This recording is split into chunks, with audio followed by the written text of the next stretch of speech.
नमस्कार मित्रों, मेरा नाम है विजय शंकर सिंह और मैं शेयर बाज़ार पर नियमित रूप से वीडियो लेकर के आता रहता हूँ। इसलिए जिस किसी को भी स्टॉक मार्केट से संबंधित वीडियो चाहिए वह हमारे चैनल को सब्सक्राइब कर सकता है।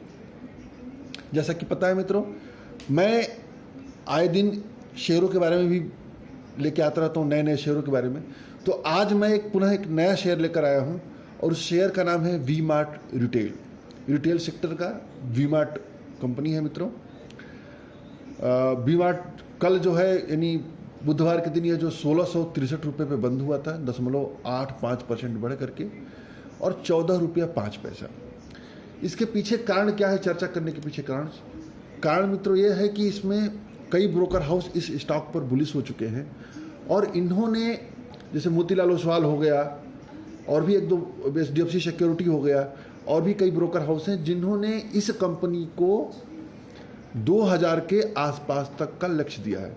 यानी यहाँ से देखा जाए मित्रों तो आसानी से लगभग 20% का रिटर्न प्राप्त हो सकता है। कारण क्या है इसके पीछे? कारण यह है मित्रों कि इसके मार्च के जो हाल के आंकड़े आए हैं उस आंकड़ों के अनुसार अपने घाटे में इसने 90% सुधार किया है। क्या किया है? 90% सुधार किया है।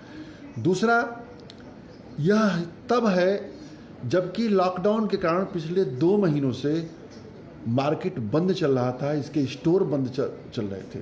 तो हुआ क्या है कि अब स्टोर धीरे धीरे खुलने लगे हैं। तो जब स्टोर धीरे धीरे खुलने लगे हैं मित्रों तो कंपनी का सेल्स भी बढ़ेगा। जब सेल्स बढ़ेगा तो जाहिर सी बात है कि इसका लाभ जरूर मिलेगा। वी मार्ट मित्रों जो टियर 2 शहर है, टियर 3 सिटीज़ है, उसमें एक बड़ा प्लेयर है ये। इसमें कपड़े, ग्रॉसरी वगैरह काफ़ी मिलते हैं और फुटफॉलिंग अच्छी खासी है। तो उस लिहाज से देखा जाए मित्रों तो यह माना जा रहा है कि यह शेयर अभी प्रदर्शन अच्छा करेगा और लॉन्ग टर्म में भी यह प्रदर्शन अच्छा करना चाहिए। उसके पीछे कारण यह है मित्रों कि इसका जो प्रदर्शन है लगातार स्टेबल है। इसके आप रिटर्न रेशियोज देखेंगे वो लगातार बढ़ते हुए जा रहे हैं और भी इसके कारण जो अभी मार्च के जो आंकड़े आए हैं मित्रों उसमें जो घाटा इसका हुआ है वो 8.43 करोड़ का घाटा हुआ है, जो कि पिछले साल इसी मार्च में ये जो घाटा था 90.42 करोड़ का था। अर्थात 90% घाटे को इसने दुरुस्त किया है। वहीं सेल्स की बात देखेंगे मित्रों तो 3.44% घटा है, 332.66 करोड़ रहा, जो कि पिछले साल 344 करोड़ था। यह भी अच्छी बात है।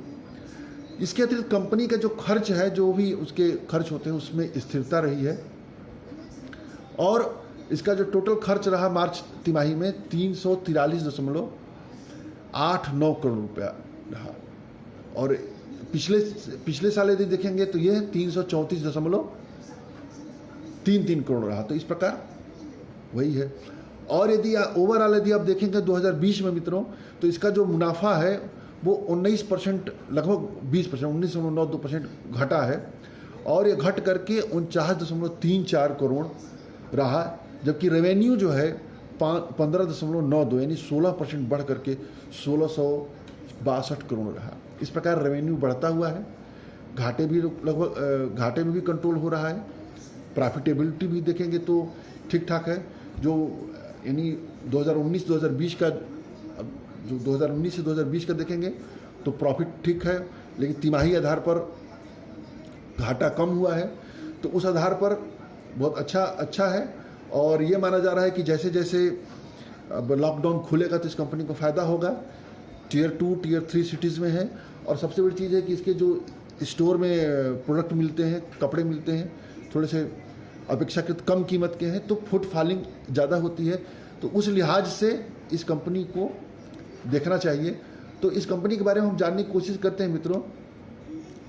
तो जो वी मार्ट रिटेल है, जैसे बताया 1684 रुपया है। इस कंपनी के सजेशन के पीछे एक और बड़ा कारण ये है मित्रों कि इस कंपनी का जो डिलीवरी है, पर डे डिलीवरी बढ़ता हुआ डिलीवरी है।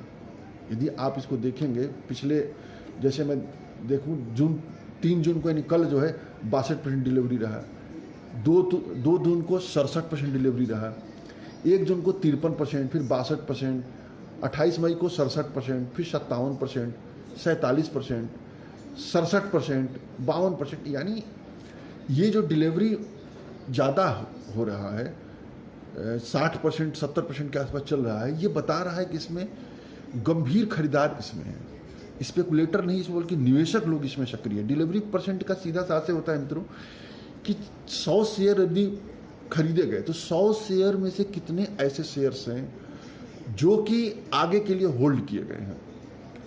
यदि शेयरों की संख्या, होल्ड करने वालों की संख्या अधिक होती है तो यह माना जाता है कि शेयर्स ये आगे चल करके बढ़ेगा, तेजी आएगी।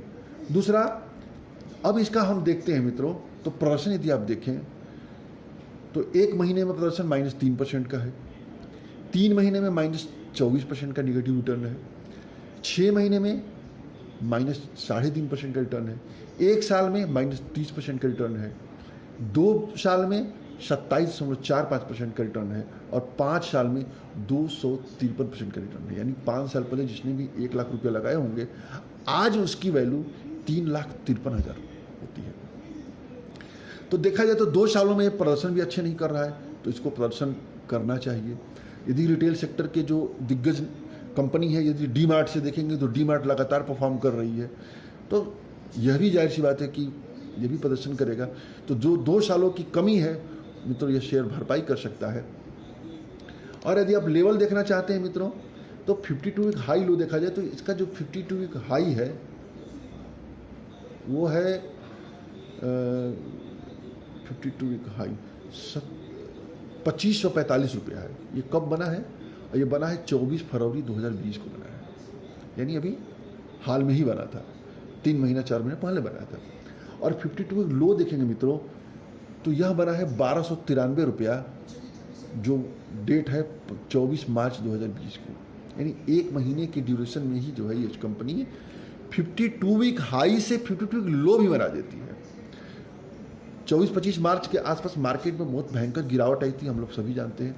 बहुत सारे जो दिग्गज स्टॉक्स हैं मित्रों उस दिन 52 वीक लो बनाए थे, तो यह भी 52 वीक लो बनाया था। और वहाँ से देखेंगे मित्रों 1293 यानी 1300 से देखा जाए तो 1700 चला आया है, तो 40% का रिटर्न भी दे चुका है। और यदि 52 वीक हाई से देखा जाए मित्रों तो लगभग 35% नीचे ट्रेड कर रहा है। तो मार्केट सुधर रहा है, लॉकडाउन खुल रहा है, तो यह माना जा सकता है मित्रों कि अपने 52 वीक हाई की तरफ यह शेयर जा सकता है। मूविंग एवरेज देख लेते हैं मित्रों, तो मूविंग एवरेज देखेंगे तो 200 दिन का मूविंग एवरेज 1840 है, 100 दिन का 1830 है, यानी थोड़ा सा देखा जाए तो बेरिश पैटर्न है, लेकिन फिर भी शॉर्ट टर्म के पॉइंट ऑफ व्यू से देखा जा सकता है इसको। 20 दिन का मूविंग एवरेज 1612 है, 50 दिन का मूविंग एवरेज 1610 है। तो ये जो है 50 दिन के मूविंग एवरेज 20 दिन के मूविंग एवरेज के ऊपर चल रहा है, तो शॉर्ट टर्म जो क्राइटेरिया है वो बुलिश हो चुका है। और देखते हैं जरा इसका फंडामेंटल जानने की कोशिश करते हैं मित्रों। तो फंडामेंटल जानने हैं तो मार्केट कैपिटल इसका 3044 करोड़ है, अर्थात ये शुद्ध रूप से स्मॉल कैप कैटेगरी की कंपनी है। पीई इसका 53.53 है, इंडस्ट्री पी 80.85 है, अर्थात इंडस्ट्री पी की तुलना में सस्ते पर ट्रेड कर रहे हैं। बुक वैल्यू 251 है और प्राइस टू बुक वैल्यू 6.66 है। डिविडेंड यील्ड थोड़ा सा कम है, 0.10% है। रिटर्न रेशियो देखें, आश्चर्य बहुत बढ़िया है। आरओई वर्तमान में 16.40 है, बहुत बढ़िया, बहुत बेहतरीन। यदि इस आरओई की तुलना 5 साल पहले से करेंगे तो 2011 में ये 15.38 था, 12 में 21 था, 13 में 17 था, 14 में 15.83 था, 2000 मतलब मार्च 15, फिर 2014 मार्च में, फिर मार्च 2015 में देखेंगे तो 19.93 था, यानी 20 हो गया।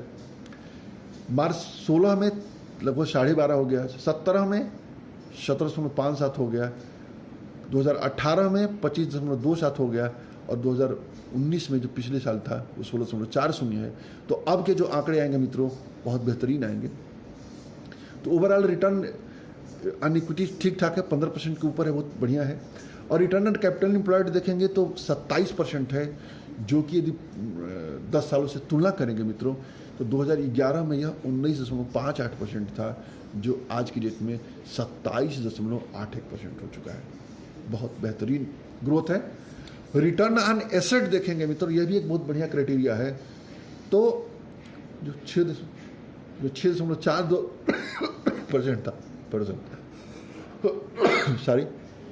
सॉरी मित्रों, जो 6.43% था वो बढ़कर के समय 10.62% हो गया। बहुत बेहतरीन। और देखेंगे इसका डेब्ट इक्विटी रेशियो देखेंगे। डेब्ट इक्विटी रेशियो बहुत ही इंपॉर्टेंट होता है। तो डेब्ट इक्विटी रेशियो बिल्कुल डेब्ट फ्री कंपनी हो चुकी है ये। 2011 में आसपास देखेंगे तो 0.86% डेब्ट इक्विटी रेशियो था। 2012-13 में 0.76 था, फिर 0.24 हुआ, 0.26, 0.15, 0.12, 0.13 और 0।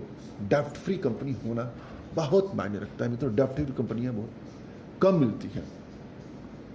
और देखेंगे इसके दूसरे बारे में इफिशिएंसी, जो एबिटा मार्जिन कहते हैं, तो एबिटा मार्जिन लगभग 10% के आसपास चल रहा है। पैट मार्जिन 4.30% पड़ रहा है। अर्निंग पर शेयर 34 चल रहा है, 33.99 चल रहा है। और क्या कहते हैं, डेज ऑफ पेबल देखेंगे 46 चल रहा है। डेज ऑफ इन्वेंट्री 80 चल रहा है। डेज ऑफ इन्वेंट्री मतलब कि जो उनके स्टोर में जो प्रोडक्ट रखे जाते हैं वो प्रोडक्ट कितने दिन में ख़त्म हो जाते हैं। तो यदि आप 10 साल पहले देखेंगे तो 106 दिन था, फिर 102 हुआ, 94 हुआ, और पिछले साल यह 86 था, जो घट करके 80 हो गया। अर्थात डेज ऑफ इन्वेंट्री लगातार सुधर रहा है। डेज ऑफ इन्वेंट्री सुधरने का मतलब है कि फुटफॉल यहाँ पर बहुत ज़्यादा हो रहा है। तो जाहिर सी बात है कि यह कंपनी अच्छी जा रही है। और डेज ऑफ पेबल्स देखेंगे कि कितने दिनों में कंपनियां पेमेंट कर देती हैं, तो पेमेंट भी इसका लगातार सुधर रहा है। जैसे डेज ऑफ पेबल्स ऐसे होता है कि मान लीजिए किसी स्टोर में पार्ले जी ने अपना बिस्किट का पैकेट रखा, तो पार्ले जी को ये कितने दिनों में पेमेंट कर देगा, ये डेज ऑफ पेबल्स है। तो अभी 46 डेज चल रहा है, जो कि पिछले साल 55 था, इसके पहले 50 था। तो देखेंगे तो यह भी जो है लगभग ठीक ठाक चल रहा है। यह भी पिछले साल की तुलना में सुधार हुआ है, यह भी अच्छा चल रहा है। और यदि आप देखेंगे इसका शेयर होल्डिंग पैटर्न देखा जाए तो प्रमोटर की होल्डिंग जो है ये भी लगातार बढ़ती जा रही है। जो प्रमोटर 12% था पहले, आज की डेट में यानी 2018 में तीसरे महीने में 12% था, 2020 के तीसरे महीने में 51.99 है, यानी कि 52% है।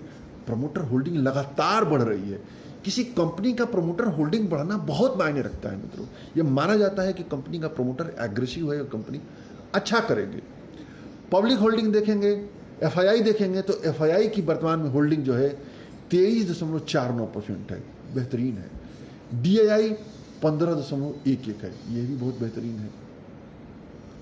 और आप देख रहे म्यूचुअल फंड अगर होल्डिंग देखेंगे तो म्यूचुअल फंड होल्डिंग देखें कौन से दिग्गज कंपनियां होल्डिंग की हुई है, तो डीएसपी है, डीएसपी के बाद एसबीआई स्मॉल कैप के अंदर है, ICICI prudential long term equity fund है, आईडीएफसी स्टर्लिंग वैल्यू फंड है, ICICI prudential multi cap fund है, यानी जो बेहतरीन म्यूचुअल फंडों की भी इसके अंदर होल्डिंग है। और देखेंगे इसके बारे में तो और कुछ शेयर होल्डिंग देख लें, फाइनेंशियल के बारे में हल्का फुल्का चर्चा हो ही गई है। और इसके बारे में तो कुछ ऐसा चीज़ है नहीं कि जिसके बारे में बताया गया। फंडामेंटल में रिजल्ट भी देखा जाए तो रिजल्ट भी बहुत अच्छे आए हैं। रिजल्ट भी लगातार जिसके बारे में चर्चा किया ही था कि नेट सेल्स लगातार बढ़ते ही जा रहे हैं, उसमें कोई वो नहीं है, अच्छे हैं। ओवरऑल मित्रों, वी मार्ट रिटेल सेक्टर का एक बेहतरीन कंपनी है, स्मॉल कैप कैटेगरी की कंपनी है, थोड़ा सा जोखिम जुड़ा हुआ है जैसे कि हम जानते हैं।